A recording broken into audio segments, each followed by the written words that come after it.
Hi guys, we are going to be making some pens, some 3D gnome pens, and I'm going to be showing you how I make them on the MakerFlow Crafter's Pen. So you can get these off of their website, and they're the Crafter's Pen. This box is the stainless steel. They have stainless steel sublimation pens, so they've got like a white coating on the outside. Those are actually really good if you tend to paint your pens, like the base coat. You could get the sublimation pens, which are already painted white, and then you could put your wraps over those. They have glow-in-the-dark options as well, so it will save you from having to paint your pen and add your glow. And they come out wonderful. So hang on, let me see if I have one that I can show you. I know I did some glow-in-the-dark ones before, and now I can't remember which ones I did. Oh, you know what? I do remember which one I did. Okay, so I have this one. So this was one of the glow-in-the-dark sublimation tubes, and I did a clear wrap on top, and I just did little ghosties. So I know all my lights are on, but you can kind of see the glow a little bit, right? So again, it saves you from, there you go, now you can see the glow. So it just saves you from having to paint the pen and add your glow. They come out wonderful. I love them. These are by far my favorites. They're easy to work with. I still love my Inkjoy, of course, but these are so much fun to play with. So this is what we're going to walk through today. So again, if you order a box of them, they come box of 12. And then this is the packaging. So you get the pen, you get an extra ink, and you get the card. Now you can, sorry, these are coming in bright, but you can put your own design on these if you want. So you can go over this. There is a template that they actually have online as well. So you can download the template for this care card and make your own.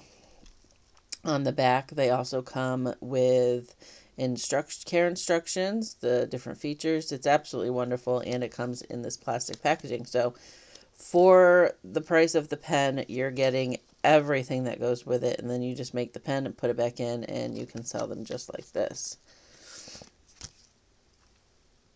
Here is the pen itself. It is a pen and stylus.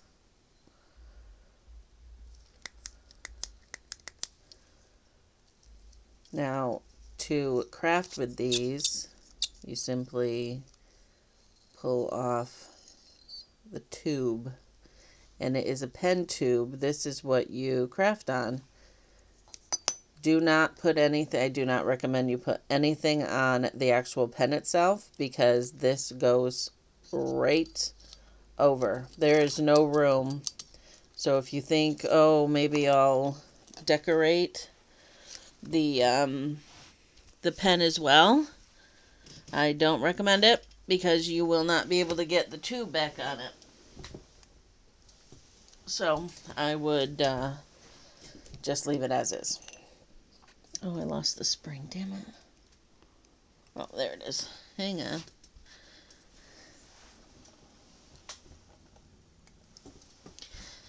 Okay, so let me put that back on.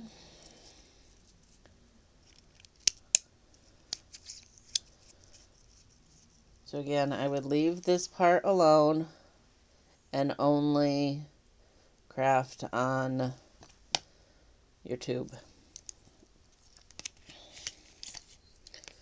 Now, you can also purchase just the tubes. So if you want to make a set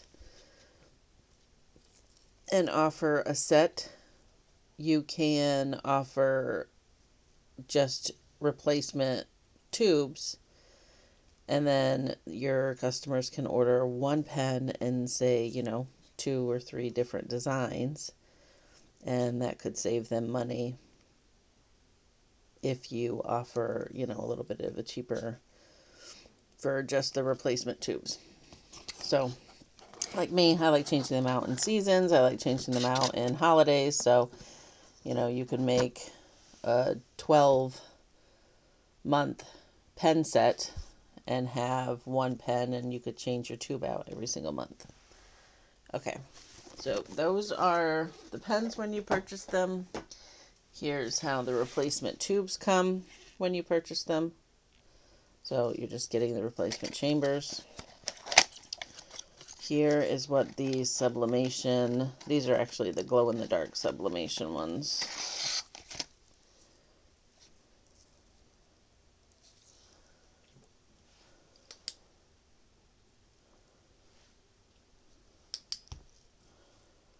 There you go.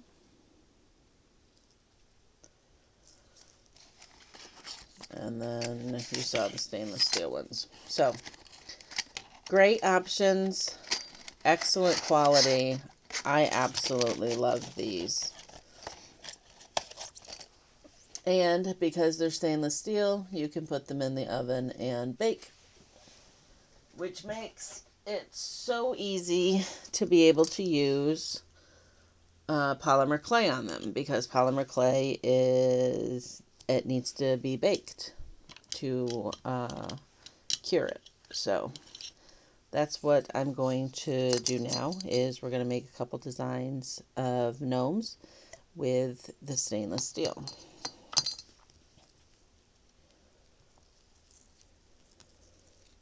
So I've created a tutorial out on YouTube now. If you search under Noelle's Crafty Things, you'll find it.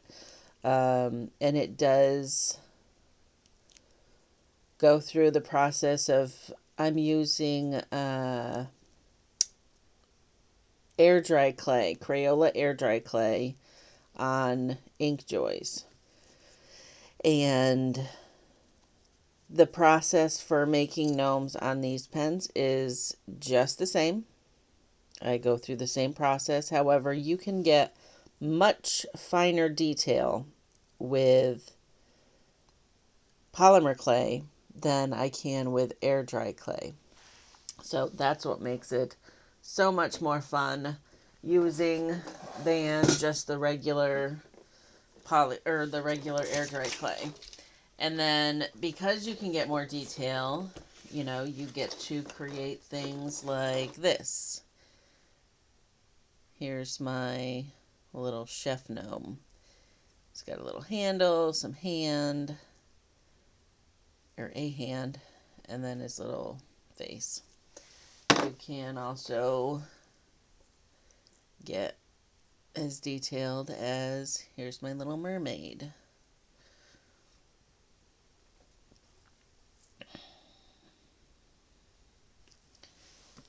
And then I've got my witch doctor and his little voodoo doll.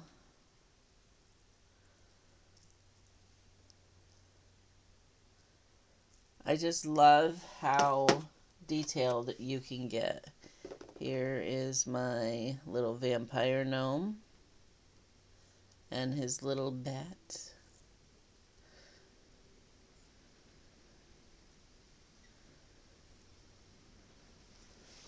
And then here's my witch gnome. And on top, she has a spider and even a cobweb. And here's her broom.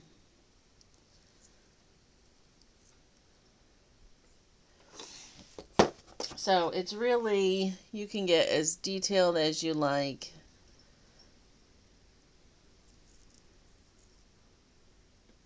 And I'm not saying you can't get details with air dry clay. I don't find that you can get as detailed just because it's not as sturdy as this. And then, of course, you can also still keep it simple. So here's just a plain, yet still wonderful, cute little gnome. And then I have the female version, which with her braids I can get, you know, much more detailed in small sections because they don't fall apart. You know, this just stays together. And that's the really nice thing. So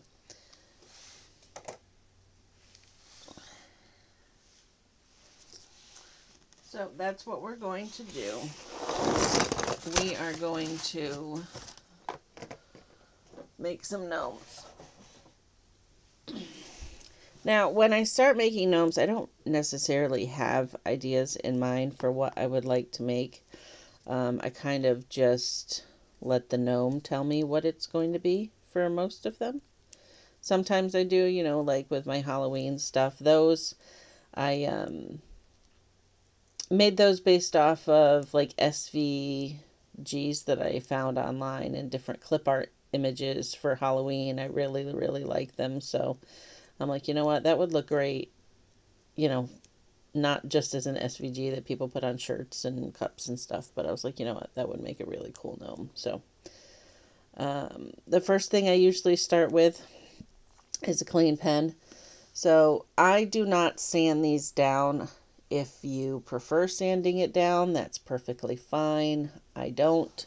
The only thing I really do with these is I'll wipe them down with alcohol. Now, I do have a spray, 91% alcohol that I like to use. 71% or 70% is perfectly fine too. That's what these are, 70%. But I just had these alcohol prep pads, so I'm just going to use them because it's easy.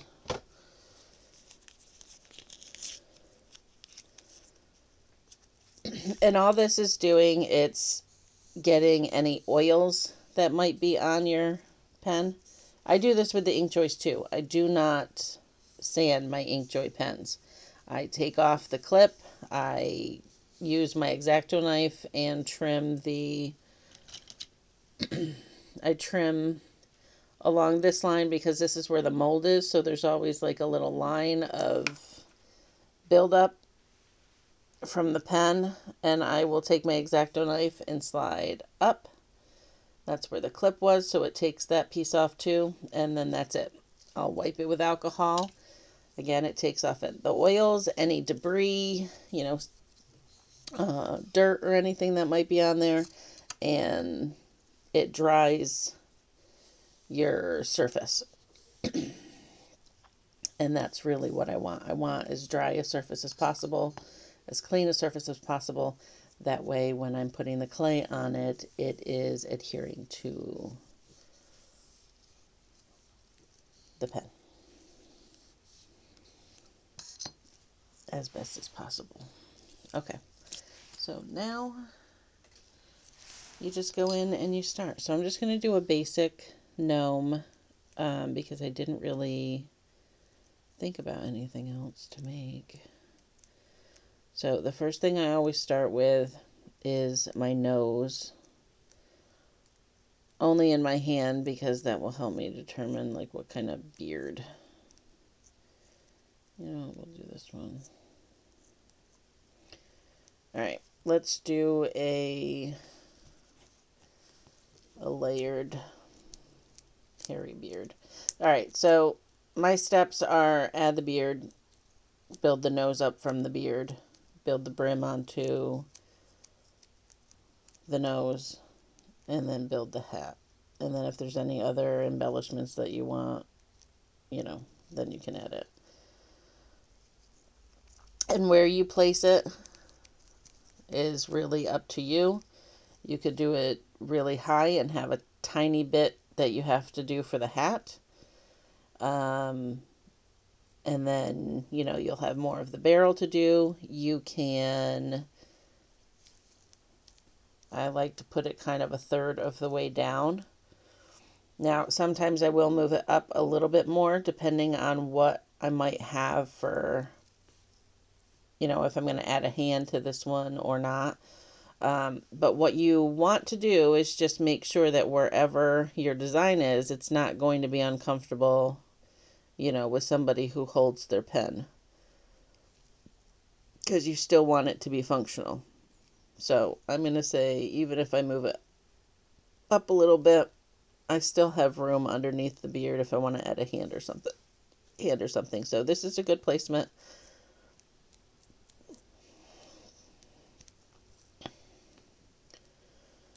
Just going to kind of loop the beard to the side. Okay, and then I'm going to press down at the top a little bit, just where his nose is going to go. And then I add my nose.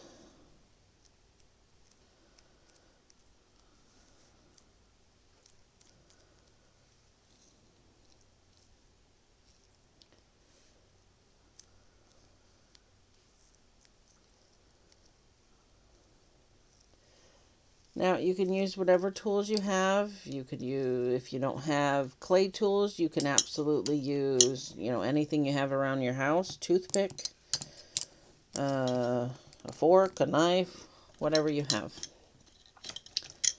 I do have several tools that I use. And I'm just going to blend the nose into the beard a little bit. I don't want it too much because it is, two separate things, but at the top I'm going to blend it a little bit. So I'm going to take my largest ball tool here, which is just the little ball at the end. And I'm just going to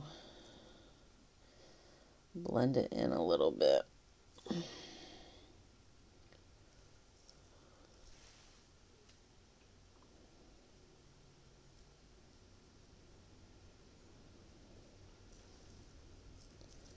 I don't need a lot.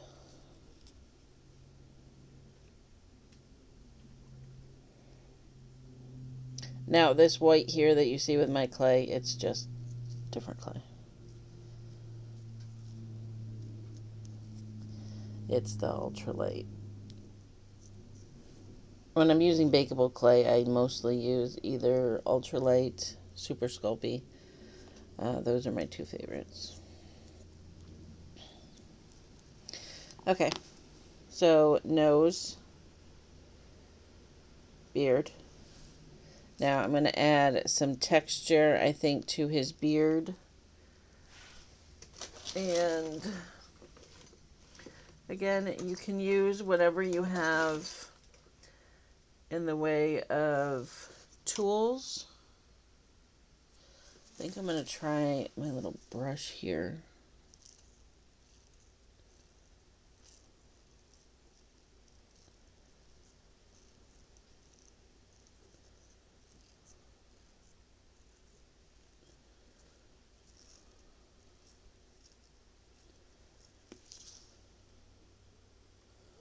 It just scuffs it up a little.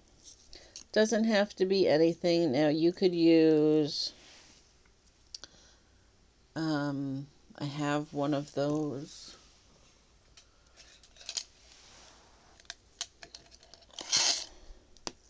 One of these.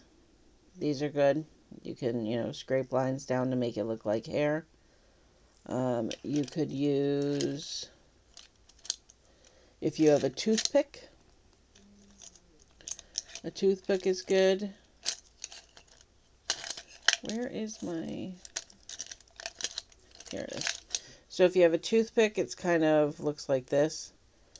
And this is also good because you can just, imprint little lines down. I use this one a lot when I'm making beards, just to make the lines. Again, it can be as simple, it can be as extravagant, as fancy, whatever you would like. It's your gnome. Make it how you want. There is no right or wrong way to make your own little gnome. That is what I have learned through making hundreds of these little guys since last year. I've been making them for almost a year.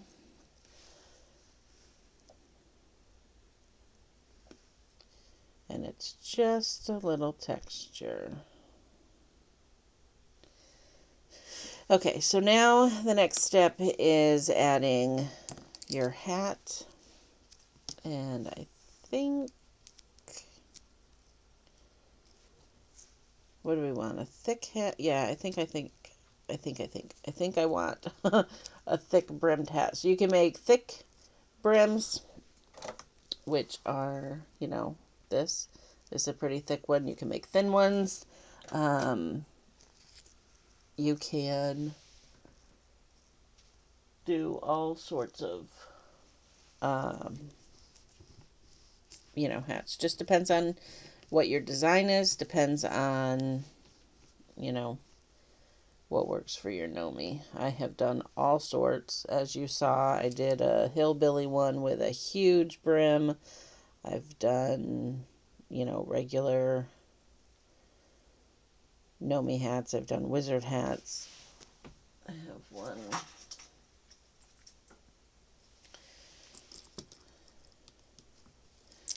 Done one here. Here's my wizard hat. You know, which is almost similar to the witch's hat that I did. Hers just came out a little bit flatter. So it's just whatever you want, you know, design your little brim. And then that's what we're going to add next. So I think this is good. Now to do the back, I just kind of mush it together.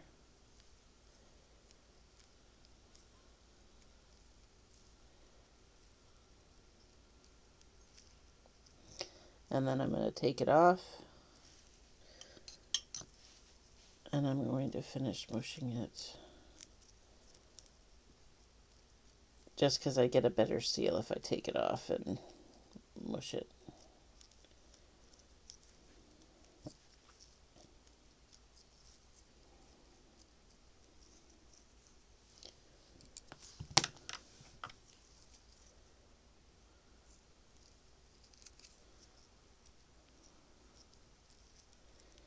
And you just want to make sure it's all, you know, the same thickness.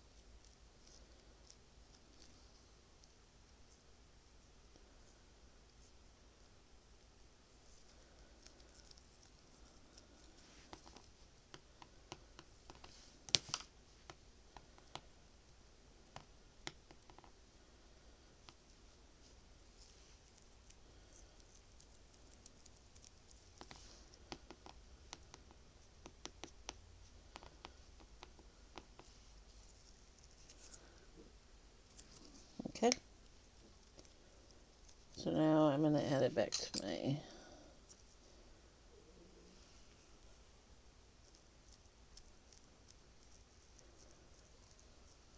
I'm just going to flatten them back. Smush it against the pen. Just a little bit. You don't want to flatten it out unless that's what you're going for.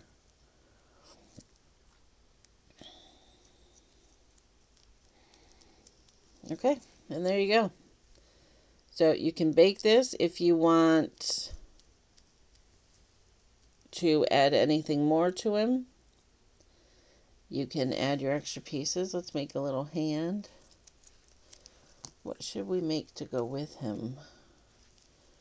What does he look like he's going to be?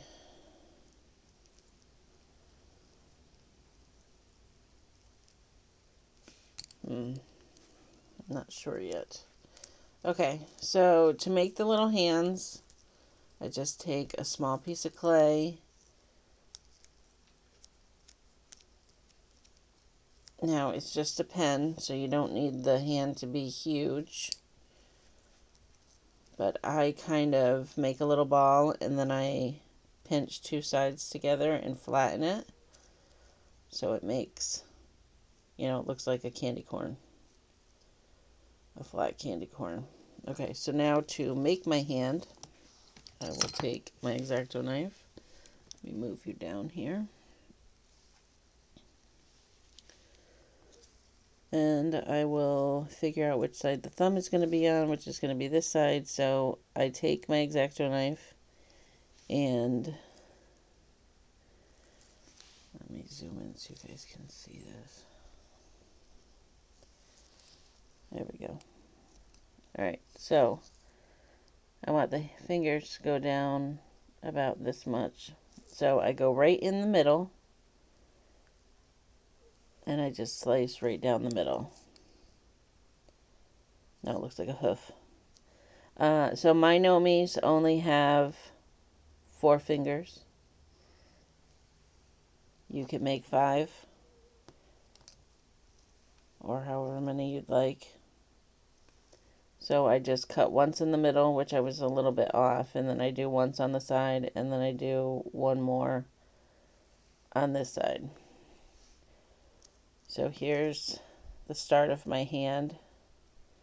Now I cut for the thumb, because your thumb's not that big. So now I go to this side, and I just take off a little bit from the first. And there's my little gnomie hand. So now, to finish him, I just take, I have a tool that's just flat on both sides. I have a smaller one here as well. But with this one, I don't know if you can see it. It's got kind of a flat top, so I don't use that one. But I like this one. It's got the point. It gets right in those corners. And then I just use this. I separate my fingers a little bit, just so I can get in there.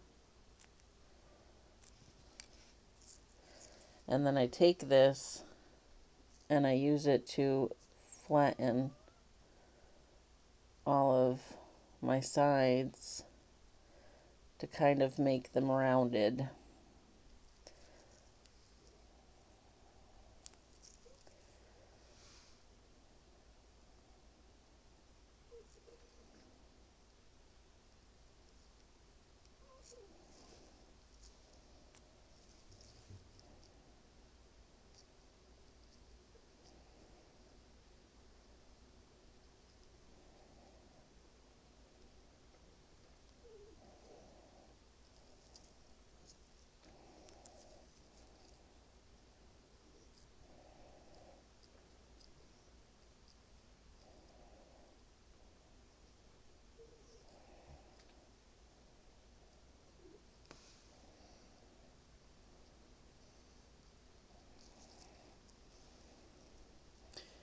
Right, and then we got our little fingers. Let me fix my thumb.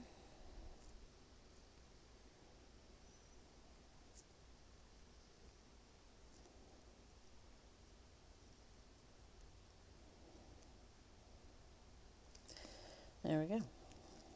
Now I'm going to smush my thumb a little bit just so it's a little bit longer, because I kind of smushed it down. And there we go.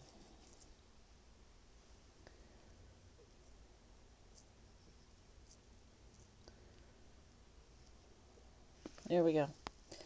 So there is my little gnomie hand. Get that piece of hair off of him.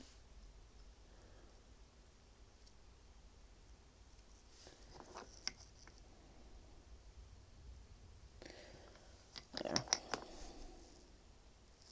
Now, his little hand can go here. Here, let me bring you back out a little bit.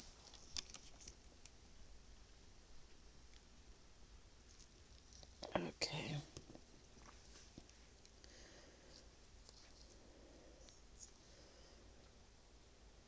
And you can have him holding something. What should we put on this guy? How about a pumpkin? Alright.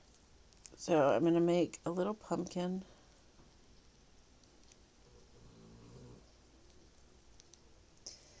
And I'm just going to do that by making a little ball.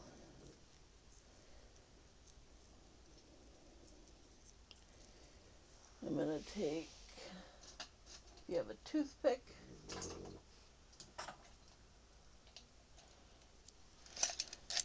oops, sorry.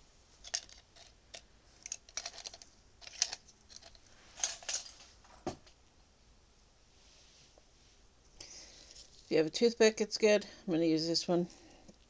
And then over the ball, I just find as close to the middle. And then I make a line all around. I'm going to do the same thing diagonally through, and then diagonally through the other one.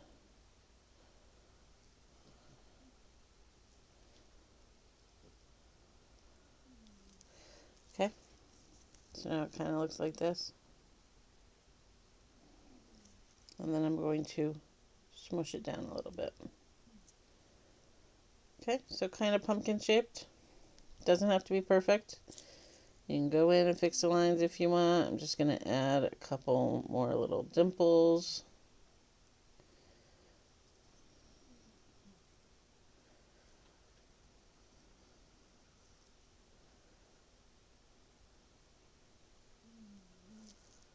Okay. And that's what my little pumpkin looks like. Alright, now I'm going to add, first, I'm going to take a small piece of clay to make a couple leaves and the stem.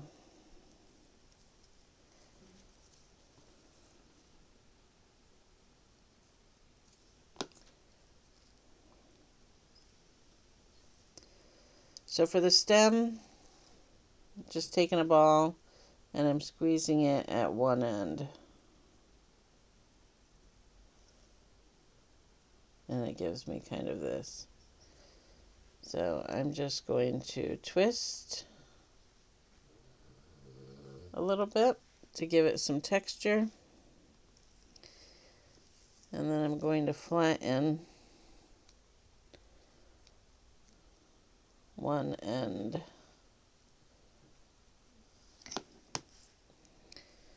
Now I'm going to take my pumpkin. I'm going to take one of the ball tools and I'm just going to make an indent at the top like that.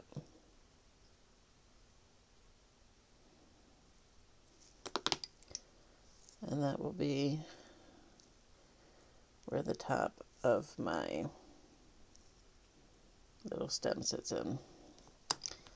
And then I'll just take that and I'll push it down a little bit to kind of blend them together.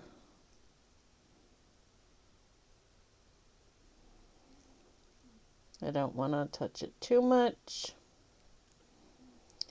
Now what you can use under here, this is such a small piece, I'm not worried about it. If you're doing a larger piece, I would definitely recommend that you use some liquid Sculpey in there. That way the piece won't be as brittle and potential to fall off. So I just bent the top a little bit just to make it look like, you know, an old pumpkin stem. And now I'm going to make some leaves. So to make the leaves, I'm just taking this small piece. I'm going to cut it in half.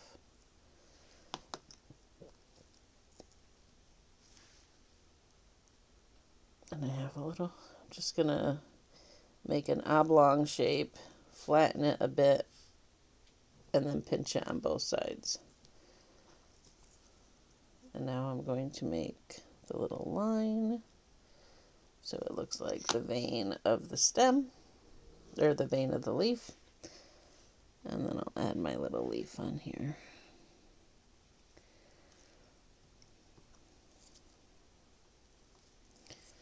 And then I'm just going to, again, mush it down a little bit to blend it in so it's just one piece. And there's your little leaf. I'm going to do one more.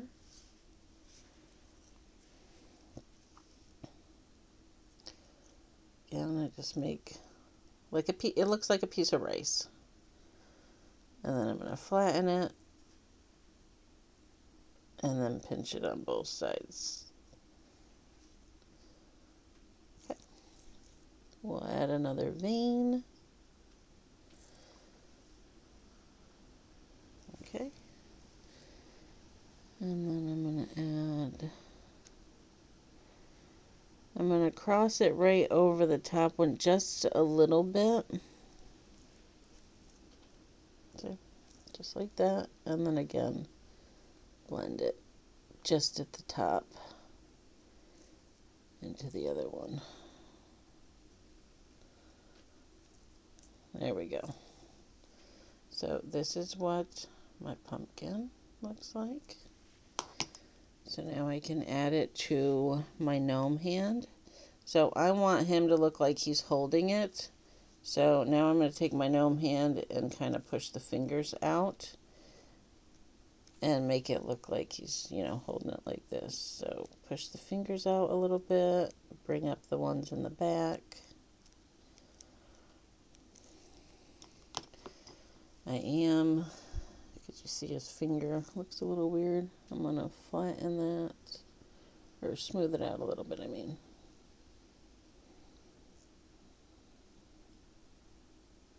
There we go. See? Now it looks like he's holding the pumpkin. So, now we attach it to our pen. And there we go. So this little guy, I'll fix his thumb.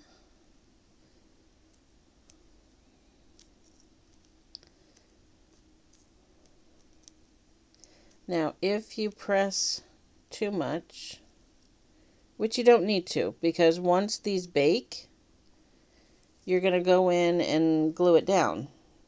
But if you happen to press too much in one spot, like I accidentally pressed too much here with my finger, and I lost some of the definition. Can you see that? You can't really see any definition on the pumpkin. So now I'm just going to go back in a little bit, and you can fix those. I'll add my little pumpkin,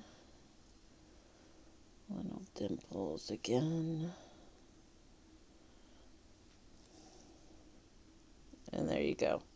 Now you've got the definition back on your pumpkin. So I'm going to clean up this hand a little bit.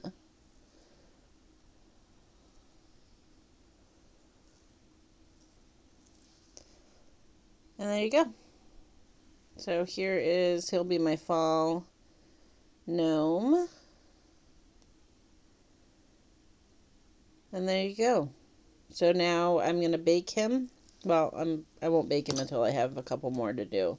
But you'll bake, once you have them all done, I will bake this for probably about a half an hour, 20 minutes to a half an hour at 275. So the pieces aren't too thick. So normally with these, you don't need to cook it an hour like you do if you're making a big, huge tumbler. So I normally do anywhere between 20 minutes to 30 minutes just to make sure it's baked. And then once I get it out of the oven, you could take all of this off your pen, all the pieces, paint them, paint your pen, and then you can put it all back together. Or you can glue everything on first and then paint after. Depending on what I'm doing, I go back and forth. Normally I leave my gnome on, but I will remove the hand. That way I can paint this, and then I'll paint my pen, and then I'll glue this back onto the top. So whatever your preference, but that is how I make the gnomies. Thanks for watching.